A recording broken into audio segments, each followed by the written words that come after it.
কোটিপতি যারা, এরা কেউ ব্যাংকে টাকা রাখে না। ব্যাংকে টাকা রাখে কারা?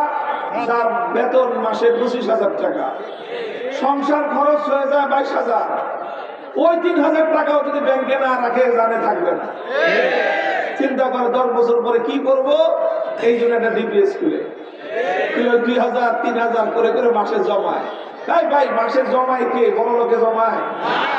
জমায় তারা গরিব মানুষ, মধ্যবিত্তের মানুষ, তারা একটু একটু করে জমায়। যদি কোনোদিন বড় একটা টাকার প্রয়োজন হয়, 10 বছর পরে, 20 বছর পরে, 50 বছর পরে যখন আমি বুড়ো হয়ে যাব, তখন যেন আমার একটা কিছু উপায় থাকে, এই জন্য একটু একটু একটু একটু করে নিজের খাওয়ার পয়সা বাঁচে, নিজের শখ পূরণ না করে, নিজের একটা চাদর কম কিনে, একটা পাঞ্জাবি কম বানায়, একটা শাড়ি একটা জামা কম কিনে, সেই টাকাটা মাসের শেষে ব্যাংকে রাখে।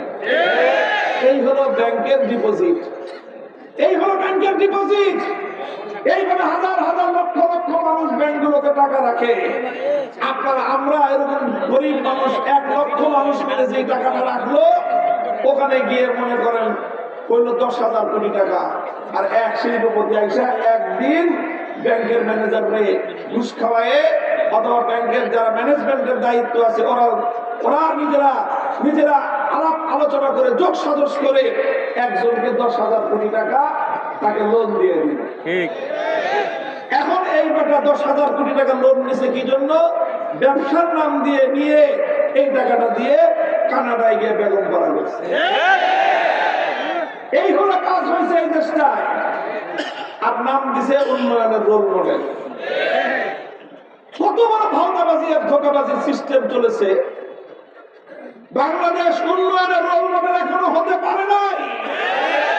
তবে বাংলাদেশ একটা বিষয়ে রোল মডেল হয়েছে, একটা বিষয়ে। সেই বিষয়টার নাম হলো তারুণ্যের জাগরণ। বাংলাদেশ রোল মডেল হয়েছে ইয়ং জেনারেশনের বিপ্লবের রোল মডেল। রোল মডেল হয়েছে অন্যায়, ফ্যাসিবাদ, জুলুমের বিরুদ্ধে তরুণ তরুণ ছাত্র যুব সমাজের বিপ্লব।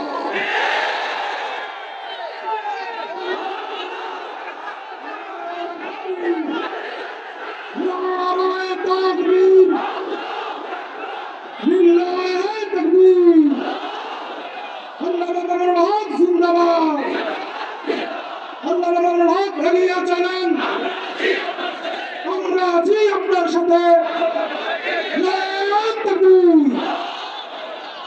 সাথে আমি বলতেছি, আমি এই জায়গাটাকে আইডেন্টিফাই করেছি। আমরা সমাজ নিয়ে কাজ করি, কথা বলি। এই জন্য আমি খুব গভীর ভাবে লক্ষ্য করেছি যে বাংলাদেশের আমাদের এই তরুণ যুবকরা একটা অসাধ্য সাধন করেছে। অবশ্যই আল্লাহ পাকের সাহায্যই করেছে। আল্লাহর সাহায্য না হলে সম্ভব ছিল না। বাংলাদেশের মানুষ সবাই তো ধরেই নিয়েছিল যে 41 সালের আগে আমাদের মুক্তির কোনো ব্যবস্থাই নেই। অধিকাংশ মানুষের বিশ্বাস হয়ে গেছিল যে এই মহিলা ফেরাউন না মরলে এই দেশের মানুষ আর মুক্তি পাবে না। বলেন, হাত দিয়ে কন। 2024 সালে নির্বাচনটা যখন গেল, তখন তো আমি জেলখানায়, মনে হতে হাত পা ভেঙে গেছে।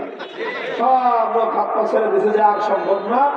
যা একটুখানি আশা করছিলাম যেইভাবে নির্বাচনটাকে সুন্দরভাবে রাতে দিনে মিলাইয়া, তারপরে নিজেরা আমরা খালাতো ভাই মামাতো ভাই সব মিলিয়া ঝুলিয়া যেমনি করে পার হয়ে গেল, তখন সব মানুষ বলল যে আর সম্ভব না। কাজে এবার অপেক্ষা করতে থাকি যে এই বেডি বুড়ি হোক, এই বয়স হয়েছে খালি আরো তাজা, এই লোক এই বেডি বুড়ি হোক, তারপরে আস্তে আস্তে অসুস্থ হোক, তারপরে হাসপাতালে যাক, তারপরে যদি কোনোদিন আল্লাহ পাক আজরাইলে অ্যাপয়েন্টমেন্ট দেয়, তাইলে তারপরে গিয়ে যদি আমরা নতুন কোনো আশা করি, নাইলে এই জাতির কপালে আমরা আশা নেই। এইরকম বাংলাদেশের মানুষ হতাশ হয়ে পড়েছিল। সেই হতাশার জায়গায় فأتاهم الله من حيث لم يحتسبوا وقذف في قلوبهم الرعب يخربون بيوتهم بأيديهم وأيدي المؤمنين فاعتبروا يا أولي الأبصار। আমার আল্লাহ পাক রব্বুল আলামিন আবাবিল পাখির মতো ক্ষুদ্র ক্ষুদ্র পাখিগুলো যেমন আব্রাহা বিশাল হস্তি বাহিনীকে আল্লাহর ঘর ধ্বংস করতে আসার কারণে আমার আল্লাহ বুদ্ধদের মাধ্যমে ছোট ছোট পাখির দ্বারা বিশাল বিশাল হস্তি বাহিনীকে আমার আল্লাহ যেভাবে ধ্বংস করে দিয়েছিলেন, বাংলার ক্ষমতার মসনদে আসীন যুগের এক ফেরাউনি শক্তিকে আল্লাহ পাক রব্বুল আলামিন ক্ষুদ্র ক্ষুদ্র ছাত্র জনতার সম্মিলিত শক্তির মাধ্যমে আল্লাহ পাক পতন ঘটিয়েছে। কে করেছেন? কাজেই আমাদের সবার এই কথাটা মনে রাখা উচিত যে শুধু আমরা করে ফেলছি, ব্যাপারটা এমন না। আমরা খালি একটাই কাজ করেছি। কি কাজ? জুলুম সহ্য করেছি। আমরা কি করছি? খালি মায়ের খাইছি, এছাড়া আর কিছুই করতে পারি না। মায়ের খাইছি আর কাঁদছি আল্লাহর কাছে। বাংলাদেশের মানুষ কি করছে রে ভাই? বলেন কি করছে? মায়ের খাইছে আর কি করছে? কাঁদছে। ওই কান্নাটা আল্লাহর কাছে গিয়ে পৌঁছছে। আল্লাহ পয়গম্বর হাদিসের মধ্যে ইরশাদ করেছেন, স্বয়ং আমার আল্লাহর কথা, আল্লাহ নিজে বলেছেন, এটাকে বলা হয় হাদিসে কুদসি। আল্লাহ নবী প্রথম বলেছেন, ইত্তাকি দাওয়াতাল মাজলুম ফাইন্নাহু লাইসা বাইনাহু ওয়া বাইনাল্লাহি হিজাব। খবরদার খবরদার, জুলুম করবে না, জালিম হইবে না। মাজলুমের আহাজারিতে তুমি ভয় পাও, জালিমের মাজলুমের আহাজারিকে তুমি হালকা মনে করো না, মাজলুমের আহাজারিকে তুমি সাধারণ কিছু মনে করো না। তুমি একটা শক্তিশালী মানুষকে আঘাত করতে পাও, আঘাত করো না, কারণ তুমি জানো শক্তিশালী মানুষকে আঘাত করলে পাল্টা আঘাত তোমার সহ্য করতে হবে। এই জন্য তুমি দুর্বলের উপর আঘাত করো। আল্লাহ পয়গম্বর বলতেছেন, ও দুনিয়ার গোটা মানুষ, বেকুব মানুষ, পারলে শক্তিশালী মানুষের উপর আঘাত করিস, দুর্বলের উপর আঘাত করিস না। কারণ দুর্বল প্রতিশোধ দিতে পারেন না, কারণ দুর্বলের শক্তি নাই। দুর্বল যখন প্রতিশোধ করতে না পেরে আল্লাহর কাছে বিচার দেয়, তখন দুর্বল প্রতিশোধ দেয় না, দুর্বলের পক্ষ থেকে প্রতিশোধটা নেন কে? ইত্তাকি দাওয়াতাল মাজলুম, তোমরা মাজলুমের আহাজারিকে ভয় পেও, এটা খতরনাক জিনিস। মাজলুমের চিৎকার ভয়ঙ্কর জিনিস, মাজলুমের চোখের পানি ভয়ঙ্কর জিনিস। মাজলুম যখন আল্লাহর দরবারে ফরিয়াদের হাত উত্তোলন করে, আল্লাহকে যখন বলে ডাক দেয়, মাবুদ গো, আমার কলিজার টুকরা ছেলেটাকে খুঁজে পাচ্ছি না, আমার কলিজাটা ছিন্ন ভিন্ন হয়ে যায়। একটা মা যখন খোদার দরবারে ফরিয়াদের হাত উত্তোলন করে, আল্লাহ আমার বাচ্চা ধন গুম হয়ে গেল, মাসের পর মাস আমি তারে পাই না, রাতের পর রাত কেটে যায়, মায়ের ঘুম আসে না, মা আশায় বুক বেঁধে থাকে, এই বুঝি তার হারিয়ে যাওয়া সন্তান তার কোলে ফিরে আসবে। চিন্তা করতে পারেন, কেউ বুঝবে না ওই মায়ের কষ্টটা কি, যে মায়ের একটা সন্তান হারিয়ে গেছে। মা জানে না সন্তানটা বেঁচে আছে না তাকে গুম করে মেরে ফেলা হয়েছে।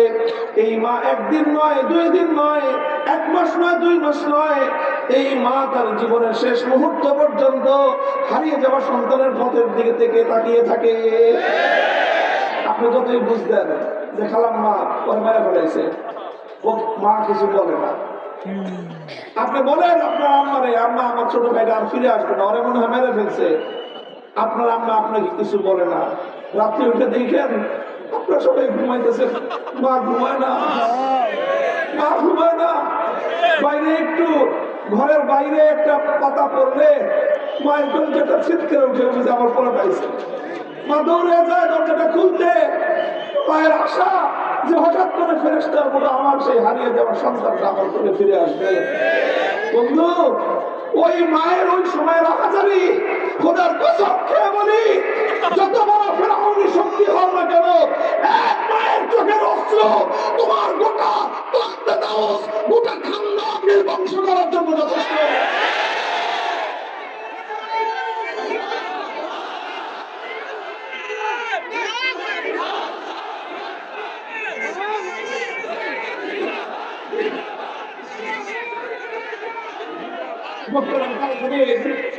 আমি বলতেছিলাম, এই ছিল বাংলাদেশের মানুষের অবস্থা।